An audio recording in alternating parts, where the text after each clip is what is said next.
Okay.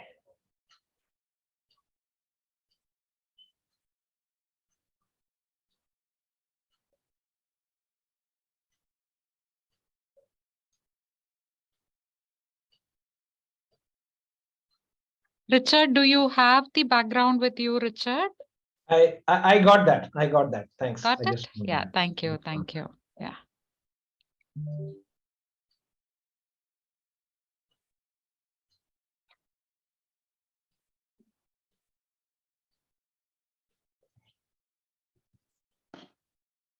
Sanju, we are going to follow the same sequence as the last email, right? That we had received. Yeah. All the 6 questions. Yeah, I think we agreed on that. In case we will keep our conversation tight to an hour, we'll wait for cues from the team to get started. Hopefully, we start in the next 4 minutes. In case, probably we may touch upon some of those aspects in other questions as well. So let's try to wind it up as much as possible in 45 minutes so that we leave room for Q&A. Right. Yeah, I also understand that Abhishek has a hard stop at 6:30. So let's see, but we'll do our best, but we'll stick to the construct that we decided. Okay, good. Wonderful.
Hello, everyone. We are waiting for a few more participants to join in. The crowd is slowly coming in. So give us a couple of minutes and we can get started. Sure, Anju, I'm taking the opportunity to finish my tea in the meanwhile. Please feel free to do that.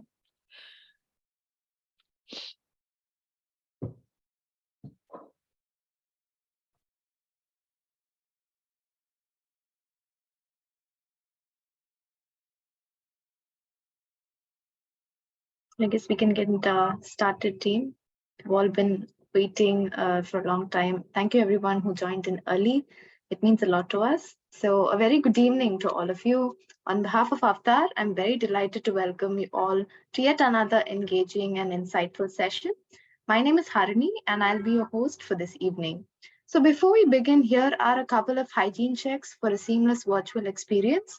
Please close all other applications on your computer and log out from your organization's VPN to conserve internet bandwidth. Our gender diversity exercise has enabled many organizations to understand the nuances and methodologies to implement the best DEI practices and foster inclusion.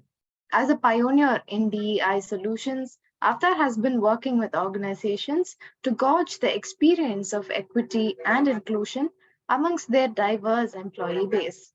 We continue to spearhead the efforts to engage more and more companies to heighten the employee experience around inclusion. So in this session today, we have some great speakers.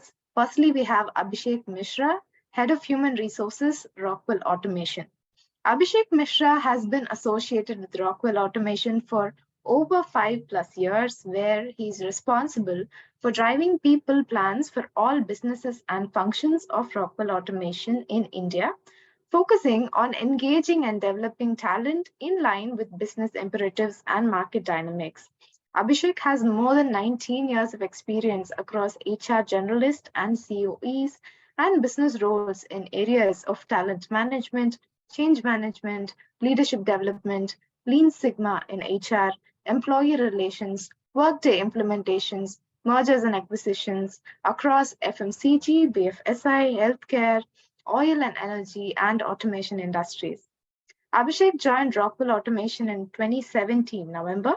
Earlier, he began his career at GlaxoSmithKline Consumer Healthcare Limited, GSK, as a graduate technical trainee in the year 1998. He completed his master in personal management, human resources, from Symbiosis International University in Pune, while on a study sabbatical from GSK. Later on, he went to work with companies like Tata Consultancy Services and Shell India. In 2017, he joined Rockwell Automation as the HR leader and grew to acquire the position of Human Resources Head in India. That is quite an impressive profile, Abhishek. I'm so glad you're joining us today, and it's a pleasure to welcome you to the panel. Secondly, we have Parul. Thanks, Harini. Thank you. It's my pleasure. Secondly, we have Parul there, Director of HR Equity Knowledge Partners. Parul leads employee engagement, DEI, and CSR at Equity Knowledge Partners. She has over 16 years of experience, holds a master's in psychology with specialization in organizational behavior, a psychologist by qualification, and in spirit. She takes keen interest in understanding people, fostering teamwork, and building a culture of inclusion and respect. She has worked extensively towards gender diversity, inclusion of LGBTQ+ community, and persons with disability. In her current role, she also takes care of HR analytics and employer branding initiatives. Now, that's a profile with a lot of empathy and talent. Thank you so much for joining us today, Parul. It's always a pleasure for me to welcome you. Thank you so much. You're welcome. So, nextly, we have Anuja Bate, Head Learning, OD, and Talent Development at Godrej Capital, an HR professional and an organizational psychologist with 10 years of experience building teams and individual capabilities across auto, real estate, and the BFSI. She has worked with Tata Motors, Godrej Properties, and Godrej Capital. Anuja has had the opportunity to work with businesses at different maturities and life stages in learning and development, business partnering, organizational development, and performance management. Her core belief is that L&D is the ultimate enabler of engagement for people at work, and her mission is to bring forth learning as the driving force of individuals, and she believes in helping teams grow. Anuja loves running and reading on history or politics in her leisure time. That's a great work that you've been doing, Anuja. Thank you so much for joining here today. Thanks, Arnie. Happy to join in. Absolutely. Then we have Kalyan Varnasi, Deputy Director of HR, PepsiCo GPS. Kalyan is an HR professional with 16+ years of experience working in various industries like CPG, IT, BFSI, and healthcare. He has a strong experience in HR strategy formulation, implementation, and managing talent lifecycle. He is currently working as an HR leader for Global IT Hub at PepsiCo GBS. He comes with hands-on experience in setting up HR processes for GBS centers. Prior to PepsiCo, he had worked with companies like Deloitte and Genpact. He continues to explore multiple opportunities to improve ways of attracting, retaining, and developing talent. He empowers managers to build high-performance teams. And this is not just what he does for a living, but it is his passion. He is an ambassador for DEI to create best culture in organizations. Outside of work, Kalyan likes to play badminton, watch cricket, and traveling. So thank you for joining us, Kalyan. It's always great to have people with so much passion like you join us for the panel. Pleasure is mine. Thank you. Absolutely. Then we have a moderator who's Anju G. Parvati, the Vice President of Research and Solutions, Avtar Group.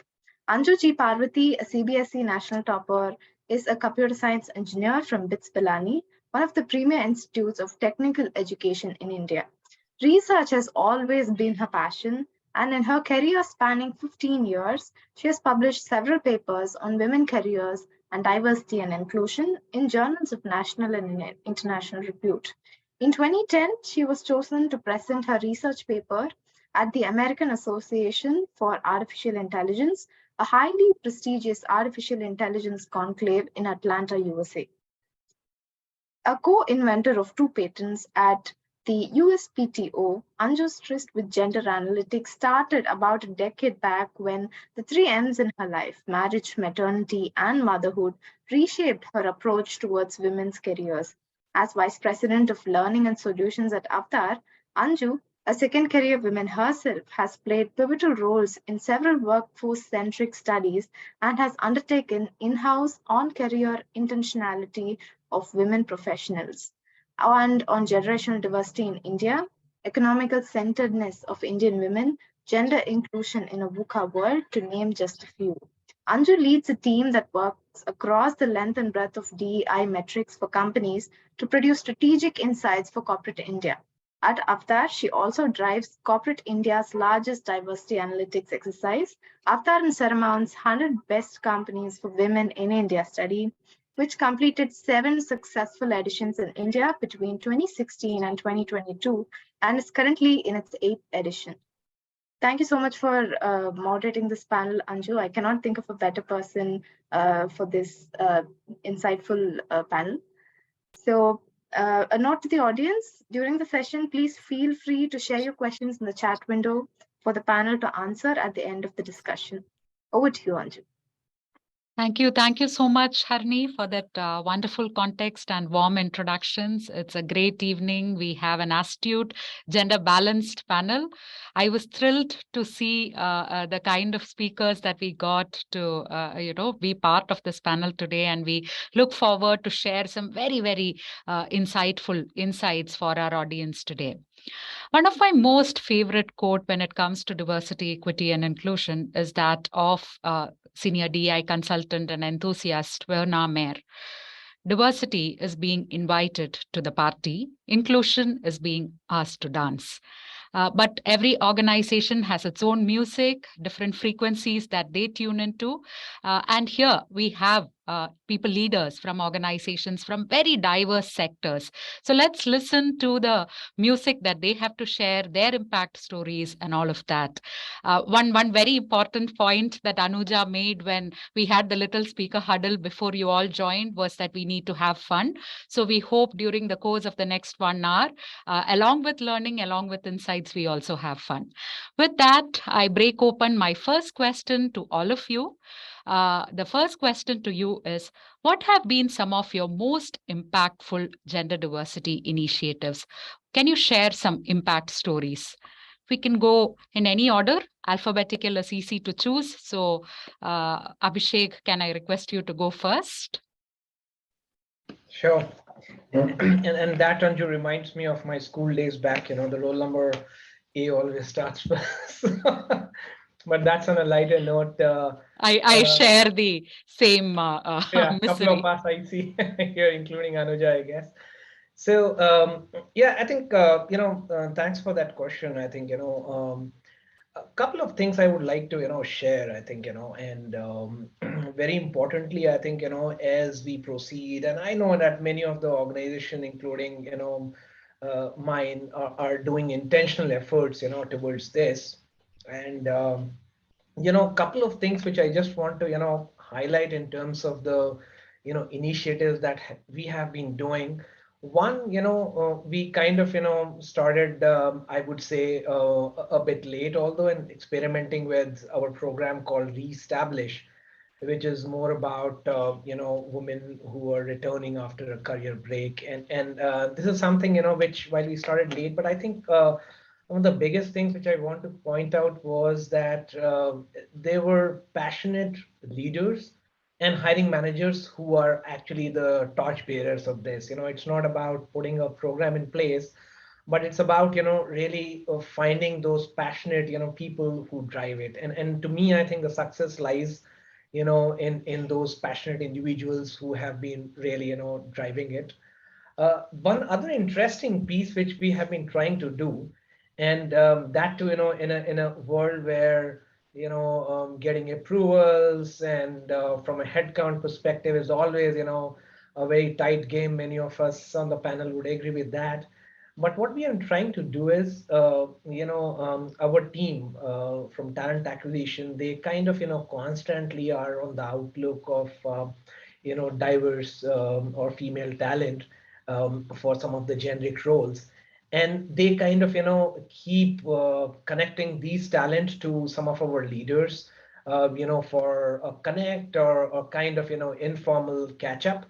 And the idea is that if we find some talent which is good, even though may not have a role, we would go and kind of take exceptional approval to get some of those kind of talent on board, realizing the fact that today we may not have the right kind of role fitment, but the talent brings in the right kind of capabilities and skills which might be useful for us in future. And hence what we call as perpetual hiring, which we keep doing on and on, right?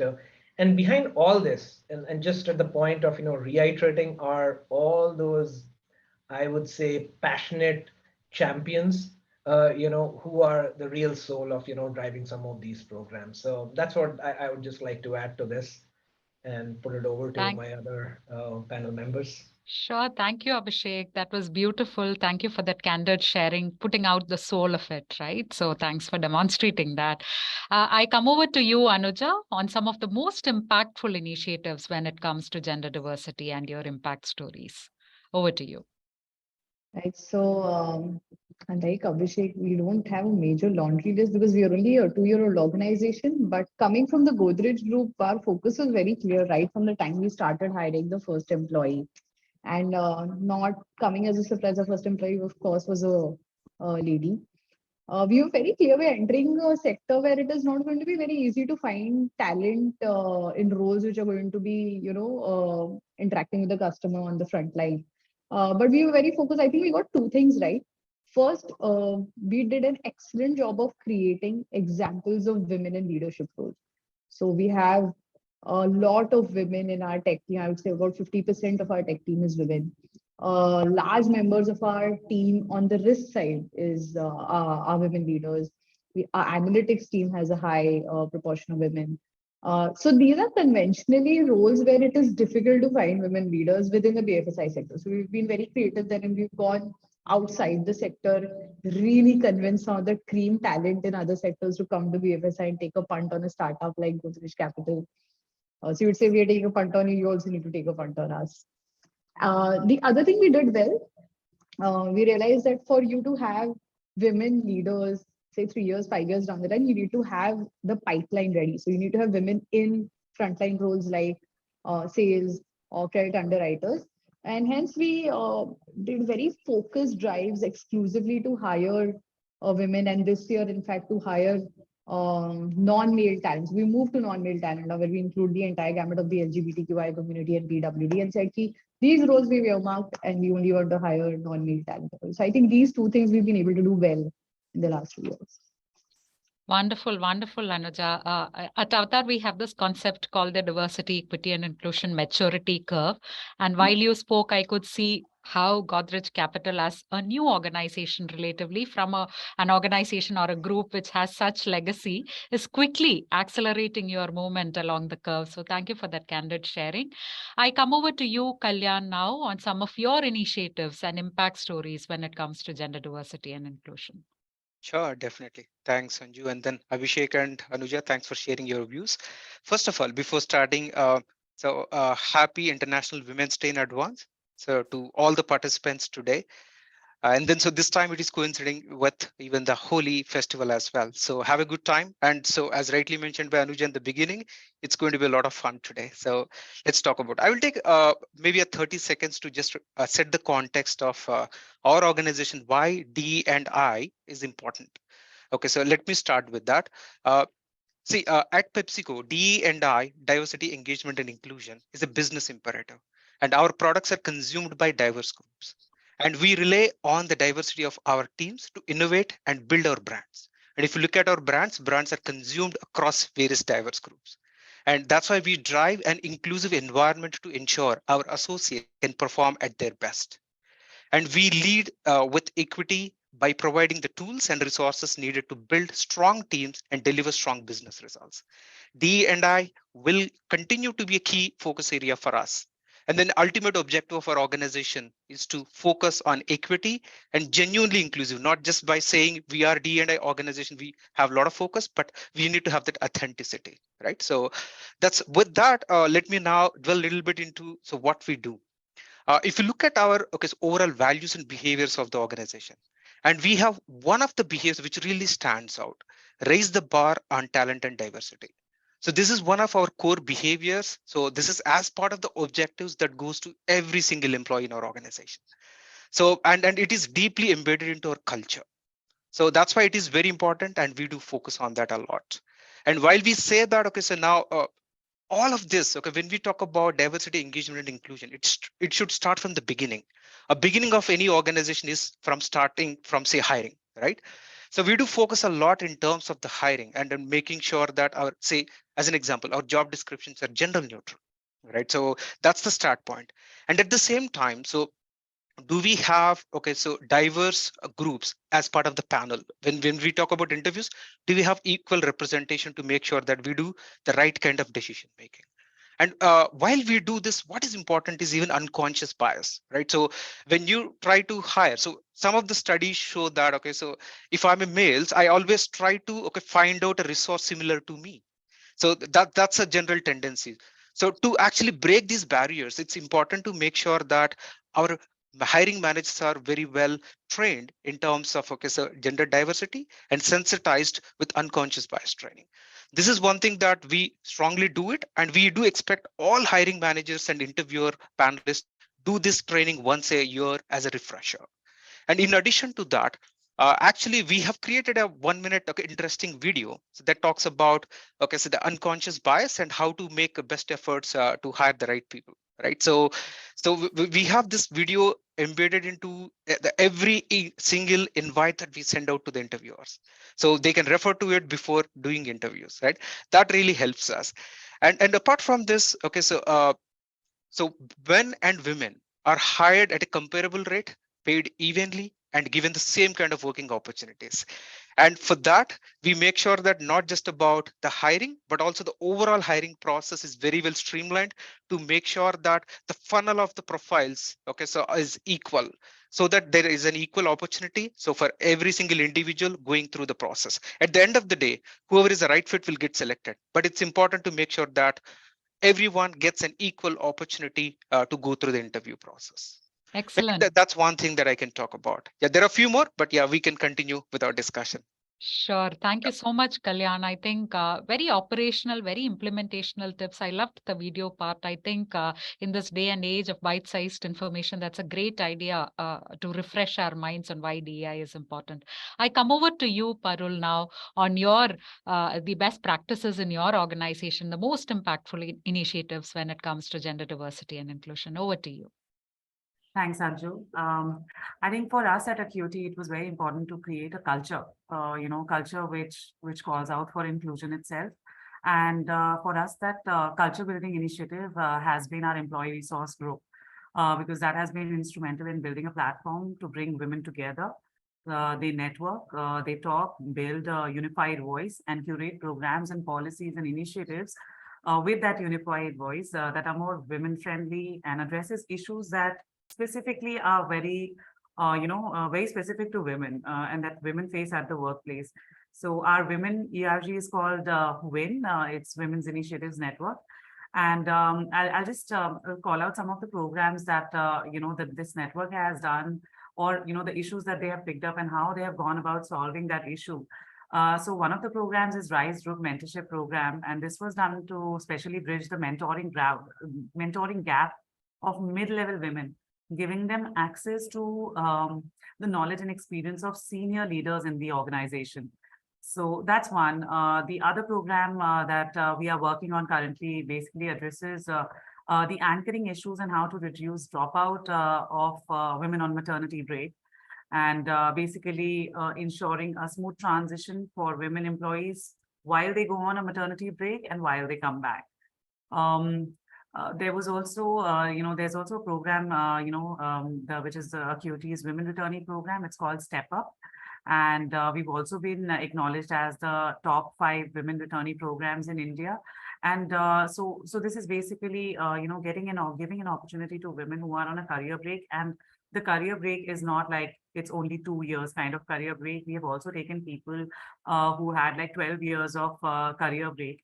And the intention here was to give them a real opportunity with training interventions, with focused mentoring, reskilling, upskilling, on-the-job training, and to make sure that they seamlessly transition and maybe, come back to the workplace and join the workforce back. And fortunately for us, it has been a great endeavor, because 50% of our women returnees who came as trainees actually got, absorbed as full-time employees. So it actually turned out to be a win-win. Excellent. Thank you so much, Parul. I think that's a great bag of best practices that we collected at this best round. I have some of my designated team members taking notes here. So thank you for candid sharing in terms of, some of those aspects, how it panned out. So while we have been conducting this study called the Avtar and Surmount 100 Best Companies for Women in India, we have seen how organizations constantly calibrate on some of those aspects that you talked about, right? In terms of ensuring that the re-entry programs work, and in terms of ensuring there are affinity groups, in terms of ensuring there are mentorship programs, in terms of ensuring the hiring unit is very well versed and acquainted with what when it comes to diversity, equity, and inclusion. So wonderful to listen in to more such impact stories. With that, let us now get into the softer aspect. I would, while it is probably the softer aspect in terms of experience in the whole gamut of diversity, equity, and inclusion, cracking this code is the hardest part, is what I have observed as part of our work with organizations. So where is inclusion's seat at the table? How important and how well can your awareness and sensitivity programs be organized? I come over to you, Kalyan, with your thoughts and inputs, if you can share that. Over to you. So yeah, great question. When we talk about sensitization, right? So it's very important to make sure that, okay, so it's not just for women, but then men are part of it as well. So at our organization, we have something called MARC, M-A-R-C. So Men Advocating Real Change, right? We drive that from the front seat, meaning, so we have a women initiative, women inclusion network, similar to what Parul had shared. But having said that, so do we have men also part of it, and who are, say, probably so very interested, and then probably so who actually are the ambassadors who can really contribute to it, right? So through that, we have win circles. Okay, so these are run by women professionals as well men professionals who advocate the real change. And then so we have something called very interesting diversity rocks. Okay, so and when we say diversity rocks, okay, this is an event that we run in our organization, a space to be you. right? So how we make sure that not just about women, but when we talk about overall diversity, how we could make sure that our employees feel that a space to be they, right? So to make sure that, so there are a few things that we do: a space where you are welcomed, right? A space where you feel encouraged, a space where you feel accepted, a space where you feel valued, a space where you can celebrate the differences that everyone has, and a space with compassionate and curiosity, a space where you can voice opinions fearlessly. And by the way, voice your opinions fearlessly is one of our, again, core values and behaviors that we look at, right? And also a space to be equal. At the end of the day, a space to be you, sharing candid views, right? And then these sensitization programs are run, okay, so in the organization extensively. And so we have a monthly win programs that we run. As part of it, okay, irrespective of the gender, everyone gets a chance to, okay, attend these sensitization sessions. And some of these are driven by our leadership, right? So, and then so right from our CEO to our, say, general manager, to everyone, they have taken up this as one of the major focus areas, and we continue to strive on it. So for the sensitization, we run various, again, programs throughout the year that will keep us engaged.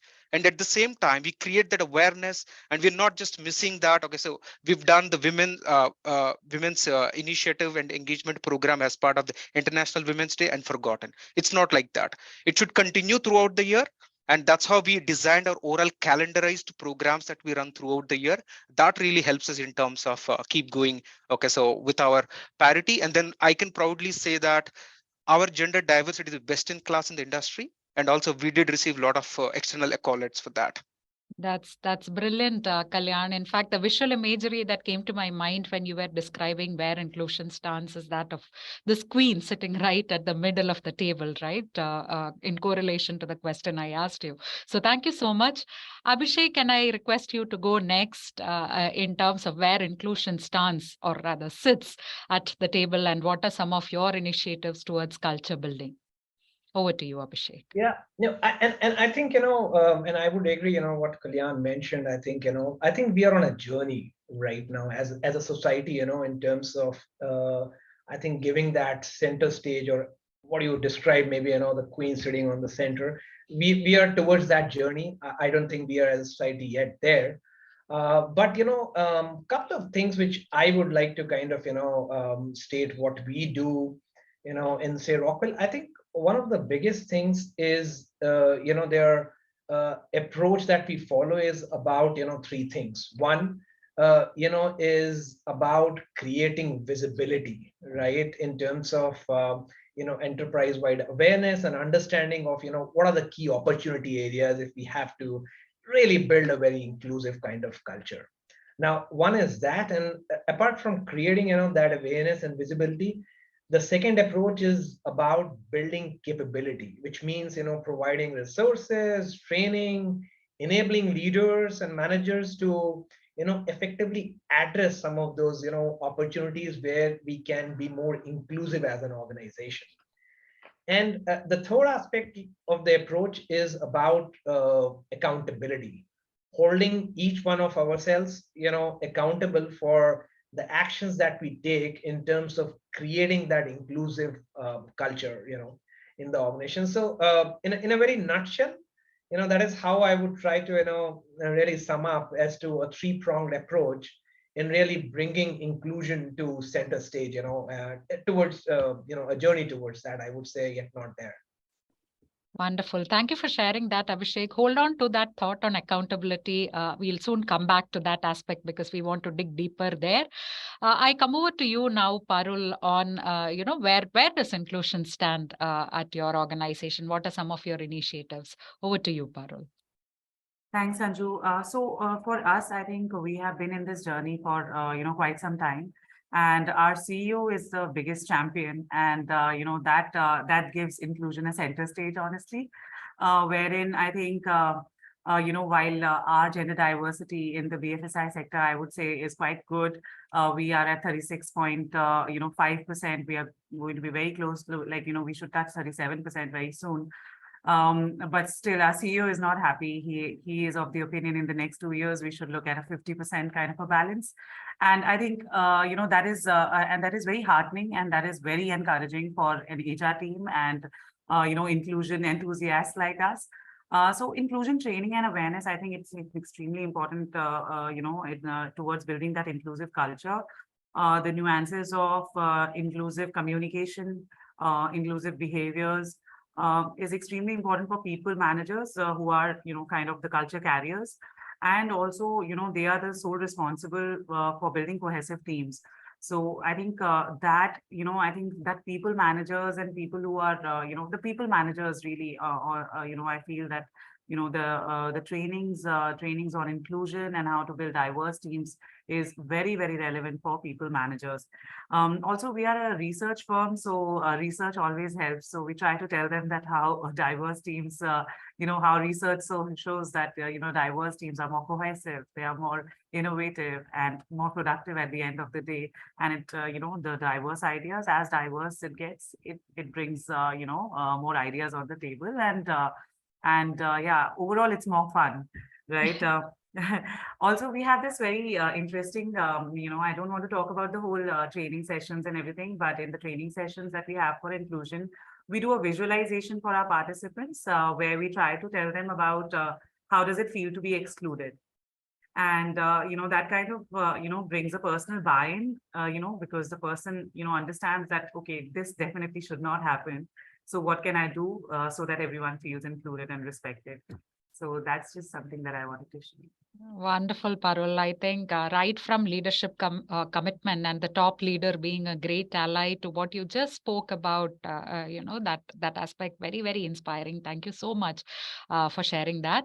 Anuja, as a younger organization, how do you, because there is always this conundrum of does D go first, E go first, I go first, right? But where does inclusion stand at your organization, Anuja? Over to you. Right. So I would love to talk about elements, apart from the training piece. We've realized inclusion has a lot to do with your organizational design and getting deeper into processes, systems, and the way in which your teams are structured. So for example, if you work in a role where a great deal of work needs to happen at the end of the month, if there is not enough degree of automation, and if the role demands that you stay late in office, the role automatically by nature becomes exclusionary for a certain group of individuals.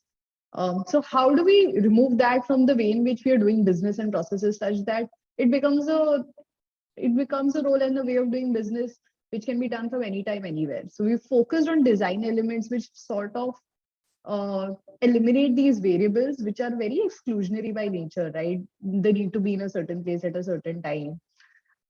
Secondly, the way in which we've looked at our leadership framework. So for example, our observation has been that the way in which often leadership is defined, it's very biased in favor of extroverts by nature. So the way in which we evaluate leadership behaviors, is it done in a way that the introverts in the room do have their moment in the sun? The way in which we, for example, evaluate a person's ability to perform in a current role, is it more biased towards individuals who are more proficient with English versus those who are not? So inclusion is not just about gender inclusion, right? It's also about inclusion in the way in which people are treated. So do people feel that, okay, when I come to work, it's all about the value that I can add, and no one is really bothered about whether I'm sitting in a small town that I can speak English well or not. So our focus has been mainly on these elements when it comes to inclusion.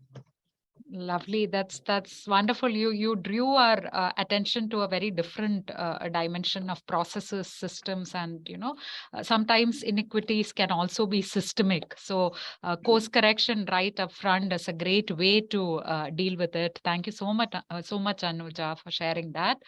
That's a nice segue to our next question, also to this panel, which is basically on what are, say, your top 3 matrices when it comes to measuring inclusion and belongingness? Because when it comes to diversity, I think there are a lot of matrices. We ourselves churn matrices. We've seen the needle move. So all of that is out there today, and its correlation to business performance is also something that the Avtar and Seramount Best Companies for Women in India study has established. But above and beyond that, what are some of the key matrices when it comes to measuring inclusion inclusion and belongingness. Can I request Parul to take this question first? Over to you, Parul. Thanks, Anju. So while there are a lot of ways that we can measure, some of the interesting ways I would like to, so in terms of measuring, what we have done is there's an employee satisfaction survey, and we try and, what we have done is we've just added some 4 or 5 questions which actually look at how people perceive us as an inclusive organization. And what are those elements? And, so this is basically absolutely anonymous and gives us good feedback. Now, the other way, again, it's kind of, it is a very holistic way. And today it's very relevant is social media. We're just trying to, gauge in terms of, how people engage with the content. So one is the Glassdoor reviews, a kind of qualitative analysis of what are the kind of Glassdoor reviews that you get. Employees tagging company on social media. What are the times that, that happens? Employees reposting companies' post, and employees engaging with company posts which talks about inclusion. So those are some of the things that we have also, tried to see, just because these are the days of social media, and there a lot can be captured from there. Oh, as a data enthusiast, it's like one nice ice cream that you have offered to us in terms of what all are those nuanced measures. Also leveraging the technology that we have today in terms of course, respecting privacy of individuals, but in terms of how we can look at some of those measures. Thank you, Parul, for sharing those. Let me come over to Abhishek now. In terms of inclusion and belongingness matrices, what are some of your key matrices, Abhishek? Yeah, sure. And I think, somewhere on the lines of what Parul was mentioning, we have over last couple of years, really tried to graduate our how do we measure, inclusion. And similarly, we also within our annual engagement survey, have something what we call as the inclusion index, which is nothing but, trying to broadly, measure as to how belonged or included someone feels in the organization. And a couple of key questions which are kind of, part of this index are one, if, we ask that, if you are able to bring yourself to the work. I mean, you don't really have to change yourself, but be yourself and bring yourself to work. So that's one. Second is, we try to get an assessment if, different perspectives, backgrounds and experiences, they help deliver business outcomes. Do people feel that, that's happening in the organization? And also, if, people, we individually ask that if you have opportunities to have your ideas adopted and they being kind of, implemented.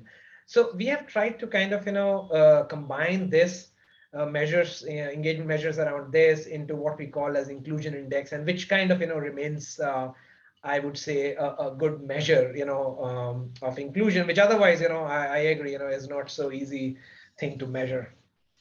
Lovely, Abhishek. Thank you so much for that. I think a very important aspect that you brought forward, apart from the inclusion component of the inclusion index metric, is that of being able to voice out your own ideas, how recognized or how acknowledged were those ideas. That's a great point. I think that connects back to what Kalyan spoke also a little earlier about having that space of psychological safety, right? So, Kalyan, can I request you to take this question next in terms of matrices? Over to you. Sure. Thanks, Anju. So interesting area. So in terms of how do you really measure, right? So in terms of inclusion, and there are really a lot of operational ways that we do it. But yeah, let me actually focus on a few which are very important. I touch based upon talent acquisition, right? When we talk about hiring, right? So we look at so the hiring metrics, not only just about overall levels, but also say the mid-level and leadership levels. So do we have the right kind of diversity? Okay, sourcing part that I talked about, but at the end of the day, so what is our overall percentage of metrics in terms of hiring? So for both the genders. So that's one thing that we very closely look at. And then also, so in case for certain skill set, it becomes very difficult to really get equivalent amount of profiles. So we have our internal build program as well for some of the skill set where we cannot get, okay, so enough, okay, so women professionals profiles. In that case, we actually started something called our internal build program. We hire from campus, and then they go through specific trainings related to that particular skill set, and we deploy them on projects. It happens. But apart from that, so when we talk about metrics, the other ways, as rightly mentioned by Parul and Abhishek, we do have an inclusion index, which is part of our talent survey, which we roll out every year. And when we talk about this talent survey, we have a lot of cuts that we actually double click and go through it. And one part of it is, okay, we have the gender cut where we can get very specific information. And also we have level cut where we actually try to get real pulse of, okay, women at leadership level, what do they feel? And then what kind of a action plan that we need to have that gives a good amount of, okay, inputs, okay, in terms of our action plan for the next year. And social networking activities, one of the interesting areas that, okay, Parul has highlighted, yes, that we just recently started doing it. Then apart from all of this, on top of it, we talked about performance, right? So when we talk about oral performance management, so we look at the top talent. When you look at the top talent, it's important to make sure that it is not, okay, gender discriminated, right? So we look at the metrics that are related to, say, whether it is related to the oral ratings and also the compensation. We do a deep analysis of compensation to make sure that our women professionals are equally paid. And so again, studies says that, okay, so women professionals are comfortable, okay, working in their roles for a long time. Because of that, sometimes, okay, they tend to be at a lower compensation. So what we do is, irrespective of what they get in their current role in current organization, we bring them to the minimum parity that we have in the organization. So that way we make sure that we build the right amount of parity. And apart from all of this, the promotions, okay, so when we talk about promotions, everyone getting equal opportunity or not, right, for promotions, that's one thing that we do as a result of overall succession planning that we have in the organization. And on top of all of this, the retention measures that we have. And when you look at the turnover, right, so look at the turnover to really make sure that, so which gender are more leaving the organization and what kind of the reasons. And it's a little bit of, I would say, post-mortem, but then it is important to understand if there are any insights that come from that. So there are various ways to do it, but then so these are some of the ways that we follow in our organization to really make sure that we build a very strong, okay, gender parity organization. Thank you, Kalyan. I think you traced the entire contour of the talent management life cycle and how inclusion can be measured across several points. I come back to you, Anuja. We would like to dig deeper into the aspect of systems and processes that you talked about, right? So how do they support and help you in measuring inclusion and belongingness? What are some of those matrices and KPIs that you would want to highlight? Sure. So, and to keep it short, I'll take one example of the way in which we are driving our recognition platform, right? For us, one way in which we're measuring inclusion is of all the nominations that are coming organically, right? Say, suppose 500 nominations came in for people to be recognized in the quarter organically, and we have a democratized process. We say that anyone can nominate anyone for a annual or a quarterly award, and we look at organically nominated nominations. What percentage are coming for people who are not from the same team, who are women, who are coming from smaller cities, or from roles which can be fairly isolating. And for us, that's a measure of inclusion because it truly tells the extent to which people are engaging with each other in conversations and really getting to know, where people feel they can be heard. The second piece is that we run an initiative called Ideogram, and over there as well, the ask of the organization is, hey, we are here to hear you out. Tell us, give feedback on what can be done better and how to do it. And over there as well, one of the first things we look at is their representation of the minority groups, the way we define them, which is non-male, coming from, again, some of our branches in smaller cities, coming from women. So these two, again, participation in processes which are not top-down, which are bottom-up, is a good indicator of inclusion as a culture. Excellent, Anuja. Thank you so much for that. You also, again, brought in another aspect of rewards and recognition and how that can probably be, double clicked in order to understand the inclusion experience. Lovely. Anuja, I'll request you to take my next question as well, which is around the holistic well-being of employees, right? I think over the last couple of years, hopefully COVID-19 pandemic is behind us and it stays where it is. But I think the whole conversation around well-being, mental health well-being, physical well-being, holistic well-being became something that's very important and crucial for organizations to focus on. So what are some of your initiatives towards this? How did your organization respond to this need of helping employees have that experience of holistic well-being? Over to you, Anuja. Right. And Anju, this is a very important point because this is one nuance which I think there needs to be a greater awareness around, and the fact that mental health and DEI do interact with each other, and they create a difference in the way in which mental health services are received by the participants. And there's research out there which indicates, for example, in the US, they looked at professionals who are reaching out for mental health services, and they found that a majority of the participants who reached out for mental health services were actually white, and only 5% were Asian, and even lesser were women. And it had a lot to do. And when they dug into it, it was not that that's what the population is. It had a lot to do with the extent to which the minority population feared being judged.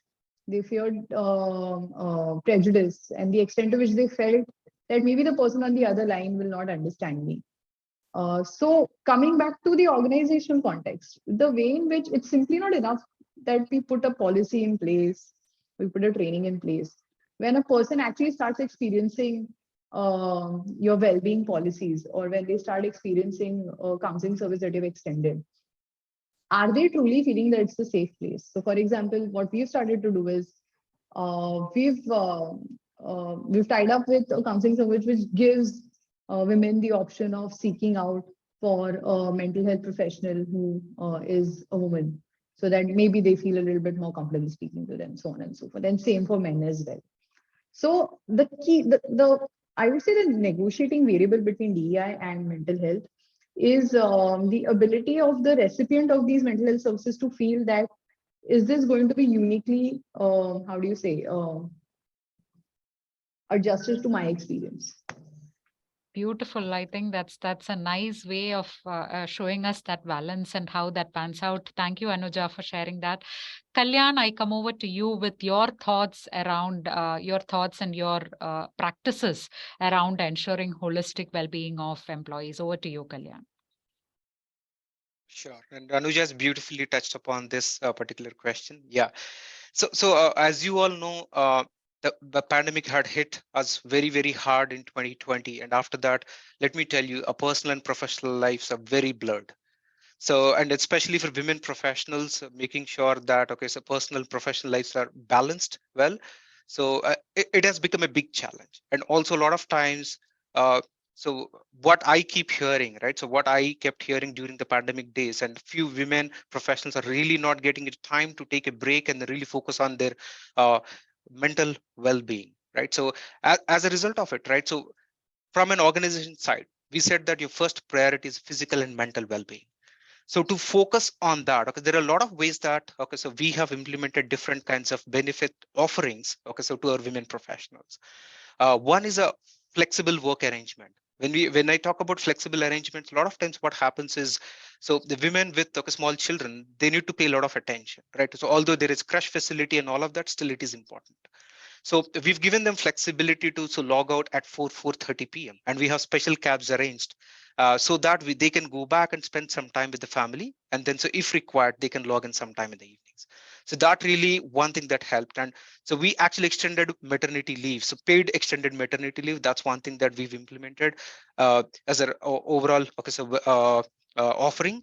And then apart from this, the EAP part, okay, so the employee assistance program, which is very, very important. And especially so for mental well-being, and sometimes it is financial well-being as well. So as a result of COVID and a lot of issues financially, and that was important. And the other thing what we have done is we implemented something called doc on call. So doctor on call. So when employees really need some real assistance at any given point in time, they can call on this particular helpline to get instant solution or so the guidance from the doctors. And apart from this, the Mequilibrium is one of the apps, okay, so that we had implemented so during COVID time, and this is okay for all the employees to download and use it for their purposes, right? So the Mequilibrium is an interesting app. that actually tells you basis your overall personality, so on and so forth, what kind of focus exercises that you can do, what kind of trainings that you can go through. And it gives you, so it is a beautifully AI driven platform that really helps our employees. And so that's another thing. And also a lot of sessions on personal well-being, financial well-being. And sometimes, let me tell you, so it was very important for us to have run these sessions for all the employees, not just for women professionals, for everyone who were going through the tough times during the COVID time. And so we have other interesting aspects like, okay, so yoga, Zumba classes, which we organize in our office, and a lot of hygiene things that we have done. And another important, okay, so from a health and well-being standpoint was breast cancer screening. Okay, so this is something that, okay, often women neglect, but then very, very important. You don't get to know until it becomes a serious problem or chronic, right? And then what we have done is we have done, okay, so periodic, okay, so breast cancer checkups in our office, which we provided to our women professionals. That really kind of helped. And also positive parenting, right? So during this time, so when you are not really in a right set of mind, it's important to understand what is a positive parenting, not just for women professionals, but also for everyone to understand what is a positive parenting, how spouse can help each other, right? How each one can help each other, and then really make it a real success at in their families. A And wonderful list of best practices, Kalyan. I'm sure there are more to share. We look forward to you participating in our study this year and winning and showcasing your best practices. Thank you so much for that. Again, a collection of lots of best practices that came through. I come over to you, Abhishek, now with a different aspect, right? Women in leadership. I think that has been a tough nut to crack. We did touch upon it through the course of the conversation, but we would like to understand what are some of Rockwell's specific initiative towards ensuring you have women's representation in the leadership. Over to you, Abhishek. Yeah, sure. Thanks, Anju, for that. So I think, that's again, a constant journey. But I think the biggest thing which is making a difference for us is about allyship and sponsorship. And what we have been very rigorously following is that, all senior leaders across Rockwell, have to be sponsors for women talent, right? And the clear outcome and goal is to really help them succeed in their career goals. And to me, I think that's a single base thing which is creating a kind of I would say shift in terms of having more women in leadership roles. A few other things which I'll just touch upon are things like systemically kind of trying to see that how can we have diverse candidate slates, right? And even the interview panels being diverse. And the biggest thing, it's not just about again putting these programs, but we are making sure that these are getting measured. And people and leaders are being held accountable for making sure that the candidate slates have female talent, they are balanced, and also the interview panels are diverse in nature. And I would extend not just diverse from gender diversity, but diverse from many senses, right? So I think those are some of the things which we are doing in terms of making sure that we really move towards a point of having a very balanced and healthy woman leadership That's great, Abhishek. I think incremental initiatives which create long-term impact is what is the need of the hour. Thank you for sharing that. Parul, I come over to you to understand your perspectives, your practices when it comes to having women in leadership roles. Over to you, Parul. Right. So I think most of the things have been covered by Abhishek. I would just like to talk about one of the programs, which is the Women Leadership Program that we have. We call it Project Velocity. This is for mid-level, female leaders, and basically making sure that, as an organization, we support them. So this is bringing in more kind of career intentionality and addressing issues which are very specific to women that mid-managers face. There are capsule sessions that have been done, and they address very specific issues again. So thinking things like importance of building a strategic network, navigating work-life challenges, balancing self-promotion with authenticity, narrative leadership. A lot of times women, women feel that their journeys and their career journey has been very simple, and it has really nothing to really, inspire others. So I think narrative leadership is very, very important. And I think we have seen the sessions that we had about 20 leaders there. And it was just, one of the outcomes was that most of the women did not think that their stories had an impact. And believe me, I was listening, all their stories had a lot of impact. And just building that whole, that elevator pitch in terms of how their career journey has been, how they have navigated through the thick and thins. So that is not something that women train themselves on speaking and inspiring others. So that was one of the sessions that we had here. Collaborative communication, and largely on planning and organizing and prioritizing, so that they're able to balance their life demands and work demands. So this is something that we did with Avtar and By the River. So these were the two organizations that we partnered with to curate this program, and very happy that we partnered with Avtar. So yeah. Wonderful. Great to know that, Parul, and I love the name of the program, Velocity. The physics enthusiast in me is talking about how it's both speed and direction, right? So that's lovely to know, because that's very important when you're talking about your setting your eyes on leadership. So thank you for that. We value our partnership with you as well. Thank you. With that, I come over to our last question. This is going to be a rapid fire of sorts, right? So if there are two things that you want to commit to being a DEI ally, and this is in your individual capacity, what would those two things be? Can I request Anuja to go first?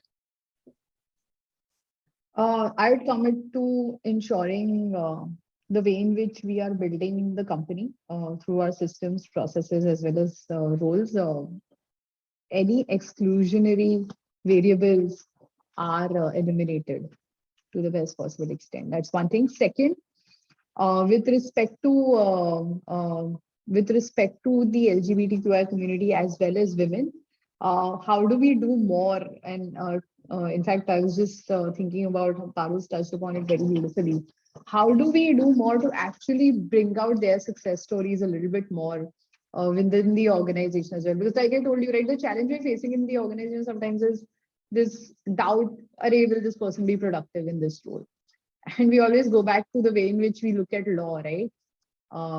Innocent till proven guilty. So we tell them productive till proven otherwise, wherever you're supposed to hire someone. So yeah, but how do we highlight more of these examples? So this conversation around, oh, will this person be good in the role, just goes away. That's great, Anuja. Abhishek, over to you. Two commitments as an ally. Over to you. Yeah, so I think one of the things would be to create greater awareness and sensitization about this across the organization, and continue to do so at all levels. And second, I would say is about trying to really see if there are inequities which exist, which I think Anuja somewhere alluded to that point. Trying to see that how can we really embrace equity, and that's the topic of this year's International Women's Day. Wherever inequities exist, trying to give some force multiplier in really balancing those inequities. So that's what would be, I think, second thing I would say. Brilliant. Over to you, Parul. Two commitments as a DEI ally. So one would be creating a safe space for all, where everyone can be their authentic selves. And second would be create as many platforms for people to, voice their opinion, talk, network, and build a unified voice, and probably solution things. So those would be two. Wonderful. Thank you for that. I come over to you, Kalyan, your two commitments towards allyship. So I would say creating safe space, not just so within my team, but then so at a lot larger organization. That's one. Running a lot of sensitization programs. But apart from this, sharing some success stories and examples, and then so not just by saying that I'm an ally, but then really meaning it, and then so not just meaning, others should feel it as well. So these are the 2 cents from my side.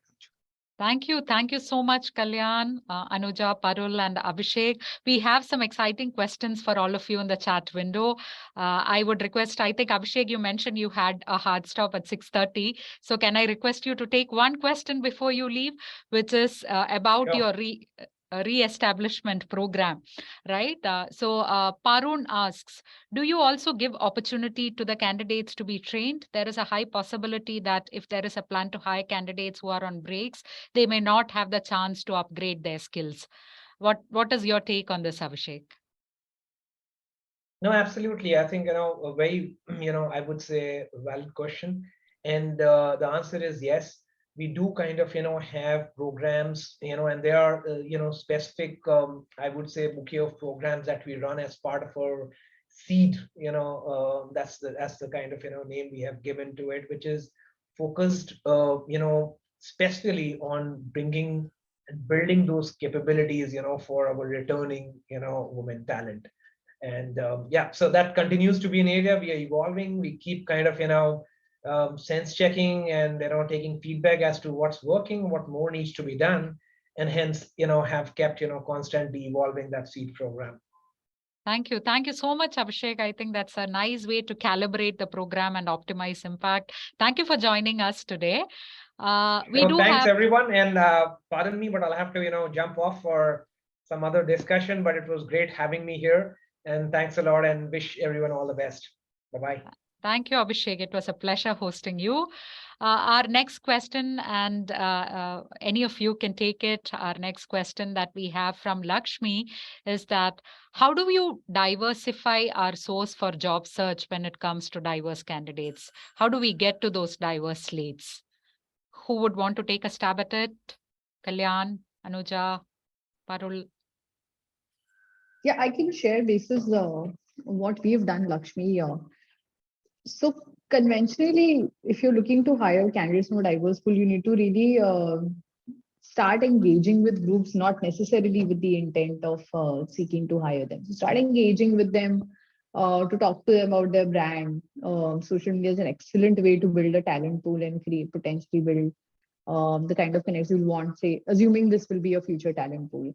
One thing we've done very well, for example, is we've tied up with certain campuses, mainly as a way of creating greater awareness with the students over there and building some degree of knowledge around how the BFSI sector works.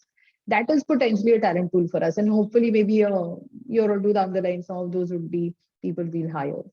So maybe look at cohorts with and ways of engaging with groups which don't necessarily start with a hiring conversation. It starts in an engagement conversation. And that in all likelihood will pay off in a year or two. That's brilliant. Thank you, Anuja, for sharing that. We have a question to you, Kalyan, and you also talked about inclusivity index, right? So what are some of the KPIs that constitute inclusivity index? We touched upon a few of them, but if you can elaborate further. Sure, Anju. So yeah, so again, I would say that the overall, okay, so the KPI, the index that we have, it is dependent on some framework. So that framework really helps us in terms of asking right questions, okay, so to the right kind of, okay, so audience. So in this case, since we're talking about women professionals, okay, so we talk about, say, example, raising the bar on talent and diversity. So what do they personally feel, okay, about raising the bar on talent and diversity of this particular behavior that we have in the organization? And also I talked about, okay, so fearlessly sharing your views, right? So that's one thing that is very, very important, voicing your opinions fearlessly. So again, we have a rating scale of, okay, so most unlikely to strongly agree, right? So strongly disagree to strongly agree. There is a rating scale.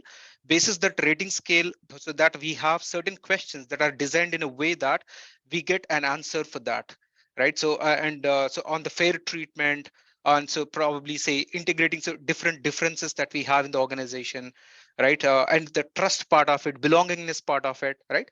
There are various questions that we framed in a way that employee answers to it, and that gives us as an overall framework certain scores that help us understanding where do we stand as an overall, okay, so index score. Thank you so much, Kalyan, for further demystifying what you mean by inclusivity index. Thank you for that. Parul, as a research-centric organization, I think this question would be apt for you. Kritika has asked this question. We are a 6-year-old organization. Can you guide us on how to build an inclusive index? Where do we start? Over to you, Parul. Thanks, Anju. I think one part is, Kritika, again, I don't know whether you would already have the employee engagement or the, employee satisfaction survey or the talent survey that you run on an annual basis or a quarterly basis. If you have something like that, I think there would be certain key things that you need to, probably either you can just add, and augment the same questionnaire so that it gets the elements of inclusivity also added, and so that from a host of 30 questions or 40 questions or 50 questions that you are asking in that survey, there could be 5 questions which are talking about inclusivity. Now, in terms of inclusivity, I think, some things I think Kalyan already touched upon it. Some parts are, which are very important is respect, whether people feel that their opinions matter, whether they feel that they are communicated about, important matters in the organization, whether they feel that it's a safe space, and whether they know that there is a mechanism of highlighting in case they have a grievance. I think very simply put, I think these are, some of the things which will be the most important if you are just starting out and you want to, not do a full-fledged, full-fledged inclusivity, and just build it into a current survey. So I think some, 5 to 6 questions around these matrices would be very helpful. Just like to add, okay, so one more thing here. When you run any kind of talent surveys in the organization, right? So you have framework and you run basis that. But then at the end of the day, so you need to sensitize women professionals and really gain their trust that they can go ahead and give their real feedback, right? That's going to give you the right kind of score that really helps you. Something that we do also, and this is not inclusivity index, but Women's Day every year, we take the opportunity because we get, we want to have that platform where all women get together and have some fun and draw out something, tangible from the session. But apart from that, we also take a feedback. We take that, that 1 hour to build that safe space with leaders, with male allies, with senior business leaders, building that whole trust. And at the end of the session, we try and take a simple Mentimeter, kind of a feedback where, people can highlight anything that they would want to. And, so that is also one of the outcomes that we are looking at, from the Women's Day celebrations, apart from everybody engaging and having fun. We also want some honest feedback. That is so wonderful to know, Parul and Kalyan. I think that was a nice combo response that you gave to Kritika. Thank you so much for that. It has been an excellent panel. I enjoyed moderating this panel. Great insights, some very, very operational, implementable, actionable points that you gave to our audience today. A couple of years back, when our design team was sitting down to design our desk calendar, the team came up with a mascot for inclusion, and we called it Super Eye. I fell in love with it. So did my kids. So throughout the discussion, I could see all of you emerging as different avatars of Super Eye. So more power to all of you who are such champions of diversity, equity, and inclusion, and who have championed the cause and whose organizations are front runners in the cause. We look forward to welcoming all of you on board the 2023 Avtar and Seramount Best Companies for Women in India study. We look forward to your participation, more sharing of best practices, more contribution to creating those central national benchmarks that are very, very important for our country to progress when it comes to diversity, equity, and inclusion. So thank you once again, everyone. I thoroughly enjoyed it. As I mentioned earlier, I think we have taken all questions on the chat window as well, but we will stay in touch. If there are any more specific questions, we'll connect in this thread. Thank you so much for joining us today. Thank you to the audience as well. I hand over the baton back to you, Harini. Over to you. Thanks so much, Anju. It was a lovely, very insightful panel discussion where we covered very broad topics and very nuanced topics ranging from mental health to DEI metrics. So it was sort of a masterclass on how to get started on DEI to how to foster DEI. So I thoroughly enjoyed it myself, and I've taken quite a lot of notes. So thank you, dear panelists, for your engagement and your very sincere answers. And thank you, Anju, for brilliantly moderating it today. It's a pleasure. Thank you, audience, for engaging with us on the chat. In case you have any queries, you can always reach out to us through our email ID. So thanks so much and have a good day. Thank you. Thank you Thank so you, much. Thank you so everyone. much, Anju, Happy and thanks, Women's Sarah. Day Thank to you. everyone, to all gorgeous women out here. And I think it coinciding with Holi is a nice coincidence that Kalyan brought about. So And that's the also power Gender of colors. Equality Month. Very happy Gender Absolutely. Equality Month to everyone. This is a very good start. Tomorrow we start on that journey. And just want to, thank Avtar for this opportunity, and would like to thank Anuja and Kalyan. It was really nice being on the panel with you, and learned a lot during this session.